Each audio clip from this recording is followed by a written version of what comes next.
बाद आज देश के 40 लाख सैनिक, भूतपूर्व सैनिक और देश के किसान एक साथ आके उन्होंने एक ही मिशन दिया हुआ है।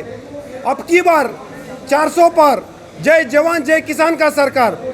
भाइयों, आज देश के लिए जो हमने प्राणों की बलिदान दिए हुए, तो आज वही बलिदान हम देश के कल्याण के लिए, इस भ्रष्टाचार को खत्म करने के लिए, बेरोजगारी को खत्म करने के लिए, आज जनता में इस देश के लिए हम कर रहे हैं। मैं कहना चाहूँगा, न भ्रष्टाचार, न दुराचार, न अत्याचार, आपके बार सैनिक शेतकरी सर्वसामान्य जनता की सरकार है और ये हम 2024 में लेके ही रहेंगे। हमें भीख नहीं चाहिए, हमें हक चाहिए। अभी देश के जवान और देश के किसान एक साथ आके सरकार बनाएंगे। हमें एमएसपी के लिए किसी को भीख नहीं मारना, हमें ओआरओपी के लिए किसी को भीख नहीं मांगना, हमें देश के शिक्षण अच्छा करने के लिए किसी को भीख नहीं मारना।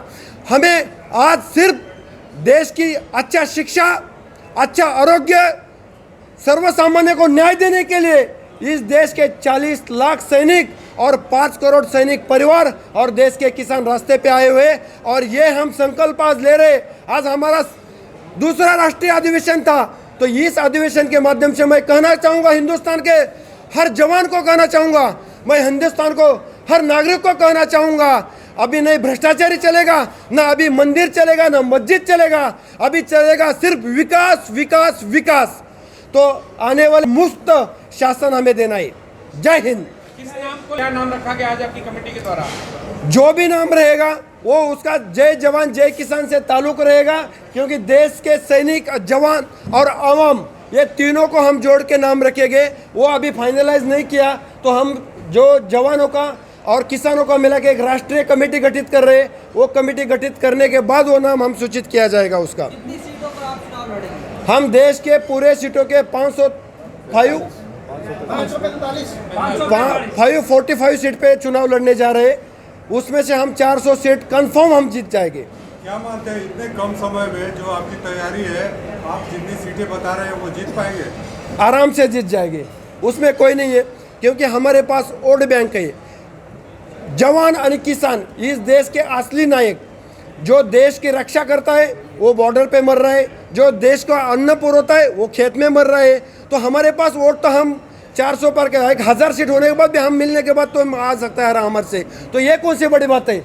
हमारे लिए बहुत छोटी बात है ये पूरा सरकार लाने के लिए आज देश के जवान और देश के किसान एक साथ आए, तो 400 पार करना हमारे लिए बड़ी बात नहीं है। जिस तरीके से पहले से दो दल बने हुए कि इंडिया गठबंधन 28 दलों का, एनडीए 30 दलों का, तो क्या लगता है कि दोनों को चुनौती देना बेहतर होगा आपके लिए? आपकी पार्टी उन तमाम चीजों को फेस कर पाएगी? मैं ये कहना चाहूँगा, देशवासियों को ये बोलना चाहूँगा और आपको भी ये कहना चाहूँगा, ये पूरे दल एक साथ आ गए ना, फिर भी हमें कोई कुछ नहीं बिगाड़ सकता, क्योंकि आज देश के असली नायक एक साथ में है। सैनिक जब तक सॉस में सॉस है तब तक लड़ता है और उनको सिर्फ जीतना ही पता है।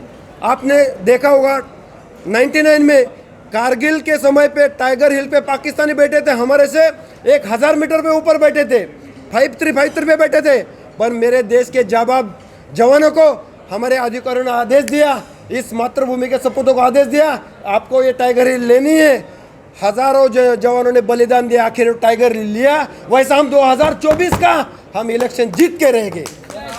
और किसानों की आप बात कर रहे हैं, क्या लग रहा है कि जिस तरह से पिछले 3 सालों से, पिछले 2-3 सालों से किसान जो है लगातार सड़कों पर बैठे हुए हैं, दिल्ली तक पहुंचे और अपनी आवाज़ जो है सरकार के सामने रखी, लेकिन कहीं ना कहीं किसान जो है विवश है, उनकी मांगें पूरी नहीं हो रही है। अब आप कह रहे हैं कि हम चुनाव लड़ने जा रहे हैं और टक्कर देंगे एनडीए और इंडिया को, इस तरह से रहने वाली आपकी चुनावी तैयारी? देखिए, दुनिया में किसी भी देश की 2 ताकतें होती हैं। किसान जो पूरे देश को रोटी देता है, खाना देता है, जवान जो देश को सुरक्षा देता है, क्योंकि हमें सुरक्षा की भी ज़रूरत है, कोई बाहर से ना। ये दोनों काम जो करता है, आज वही बुरी परिस्थिति में है। किसान खेत में मर रहा है, जवान सरहद पे मर रहा है। 2 दिन पहले ही आपने देखा एक अग्निवीर शहीद हो के आया, लेकिन उस महिलाओं को न्याय नहीं मिल रहा है, चाहे वो मणिपुर हो, चाहे दिल्ली हो, चाहे मध्य प्रदेश हो, चाहे छत्तीसगढ़ हो, उनको निर्वस्त्र किया जा रहा है, उनको भी न्याय नहीं मिल रहा है। जो नौजवान हैं वो बेरोजगार घूम रहा है नौकरी की तलाश में। आज जो भाजपा की सरकार है, इन्होंने कहा था 2 करोड़ रोजगार देंगे, इन्होंने कहा था महिलाओं को सुरक्षा देंगे। इन्होंने भूतपूर्व सैनिकों की रैली में 15 सितंबर 2013 को मोदी जी ने कहा था पहली कलम से किसानों को एमएसपी और जवानों को 1 रैंक 1 पेंशन देंगे। आज उस बात को 10 साल से ऊपर हो गए हैं, आज तक भी वो 10 साल में कोई सक्सेस नहीं मिली है, क्योंकि ये सरकार झूठों की सरकार है, ब्रांडेड सरकार है, झूठ बोलती है, एडवर्टाइजिंग करती है। एक किसान है जिसको इस देश को रोटी देनी है, आज जवान उनके साथ मिलकर लड़ रहा है, इस देश को सुरक्षा भी मिले नहीं दिखेंगे। हमारी सड़क से सत्ता की संसद तक तैयारी है। किसानों ने 13 महीने सड़क पर लड़ाई लड़ी है, आज वो किसान संसद जाना चाह रहा, वही किसान जाएगा, यहाँ कोई नेता नहीं जाएगा, ना कोई नेता पुत्र जाएगा, किसान जाएगा, अपने हक की आवाज़ उठाएगा। और किसान तो इतना दानवीर होता है, जब उसके ऊपर समस्या आती है तो वो भगवान से भी लड़ लेता है। किसान के खेत में जब सूखा पड़ता है या बारिश होती है, वो कहता कोई बात ना राम, देखेंगे इसको भी। उसे ये पता नहीं होता उसने जो बीज बोया है उसका फल क्या मिलेगा, लेकिन वो बीज बोता है, वो मेहनत करता है और वो लास्ट तक लड़ाई लड़ता है।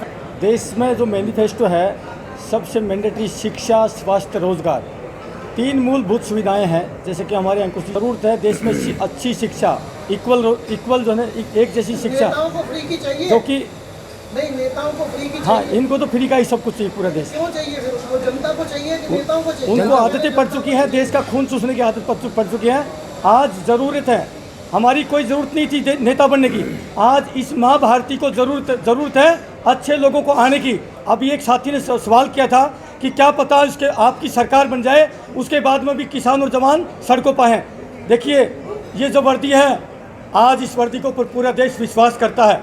इस देश में कोई भी आपदा आती है, भूकंप हो, बाढ़ हो, दंगा हो, आग लग जाए या कोई अन्य आतंकवादी घटना हो जाती है, और जहाँ पर सरकार फ्लॉप हो जाती है, सरकार के सारे विभाग फ्लॉप हो जाते हैं, तो अंतिम विकल्प क्या बचता है? सेना बचती है, सेना। आज देश की राजनीति में 2 टाइप के एजेंडे चल रहे हैं, एक एनडीए है, एक इंडिया है। एनडीए का एजेंडा है सिर्फ मुसलमानों से खौफ पैदा करना, मुसलमानों से खौफ पैदा करना और वोट पाना। बचा लो हिंदुओं, मोदी साहब को ले आओ, अन्यथा हिंदू खत्म हो जाएंगे। दूसरा एजेंडा है इंडिया का, उसका एजेंडा है कि 2024 में बचा लो। 2024 में यदि अगर बीजेपी सरकार जीत जाएगी तो उसके बाद लोकतंत्र समाप्त हो जाएगा, चुनाव खत्म हो जाएंगे।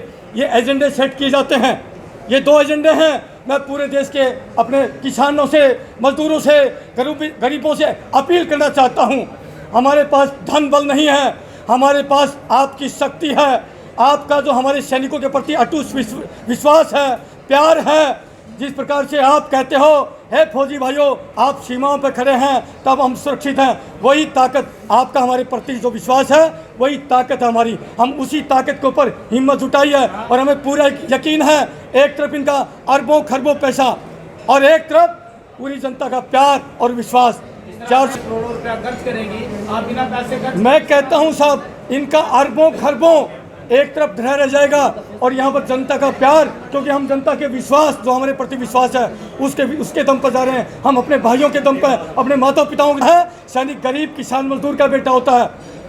सर आप सेना से हैं जी, जिस तरीके से अग्निवीर की एक योजना लाई गई, अगर आपकी सरकार आती है तो क्या ये जो अग्निवीर योजना है ये खत्म कर देंगे आप लोग? बिल्कुल नहीं, पहले जैसे सेना 100% जैसे पहले था, इस अग्निवीर जो योजना लेके आए इसको समाप्त किया जाएगा और नौजवानों को जैसे पहले नौकरी दी जाती थी वैसे दी जाएगी। अभी 2 दिन पहले बता चुके हमारे भाई, ना तो सैनिक सम्मान के तहत जैसे एक पार्थिव शरीर को सम्मान दे करके उसकी अंत्येष्टि की जाती है, नहीं हुआ है। बहुत दुर्भाग्यपूर्ण स्थिति है। आज जो सरकार राष्ट्रवाद का नारा लगाती है, देशभक्ति की बातें दिखाती है, आज उस सरकार ने सैनिकों का जो है एक नाम का उल्टा सहारा लेके, गंदा सहारा लेकर के सिर्फ मोदी जी जाते हैं, सैनिकों के प्रति कोई उनके पर जो प्रेम नहीं है। आज सैनिकों की गरिमा को नीचे गिराया उन्होंने, बहुत दुर्भाग्यपूर्ण स्थिति है।